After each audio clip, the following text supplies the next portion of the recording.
B Tech officials YouTube চ্যানেলের আরও একটি নতুন ভিডিওতে তোমাদের সকলকে জানাই স্বাগত। তোমরা কেমন আছো এবং লক্ষ্যে পৌঁছানোর জন্য তোমরা যথেষ্ট পরিশ্রম করে যাচ্ছ এটা আশা রাখি। তোমাদের প্রথমেই জানাই, পিএসসি ফুড এসআইয়ের জানুয়ারির 4 তারিখ তোমরা একটা শর্ট অ্যানাউন্সমেন্ট পেয়েছিলে। সেটা কি ছিল? তোমাদের ফুড এসআইয়ের টেন্টেটিভ ডেট অর্থাৎ সম্ভাব্য তারিখ 16ই মার্চ এবং 17ই মার্চ হওয়ার কথা। সেক্ষেত্রে এই নোটিশটা তোমরা সকলেই দেখেছো, কিন্তু আজকে একটা শর্ট নোটিশ আমি পেয়েছি, তো সেই নিয়ে আজকের এই আলোচনা। তো শর্ট নোটিশটি কী, চলো দেখে নেওয়া যাক।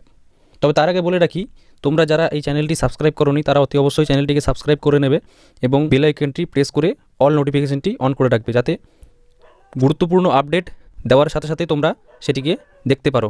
তো চলো নোটিশটি দেখে নেওয়া যাক। দেখো, ইতিমধ্যেই আমার কাছে পাবলিক সার্ভিস কমিশনের একটি শর্ট নোটিশ আমার কাছে এসছে। এখানে কী লেখা রয়েছে যে তোমাদের কিন্তু 16 এবং 17ই মার্চ যে এক্সামটি হতে চললো সেটা কিন্তু একাধিক শিফটে হবে। সেই শিফট এখানে পরপর দেওয়া রয়েছে। দেখো, 9টা 30 থেকে 11টা পর্যন্ত একটা শিফট হবে, 12টা 30 থেকে 2টো পর্যন্ত একটা শিফট হবে এবং 3টে 30 থেকে 5টা পর্যন্ত, বৈকাল 5টা পর্যন্ত একটি শিফট হবে। অর্থাৎ তোমাদের টোটাল 3টে শিফটে এই পরীক্ষাটা কিন্তু হবে।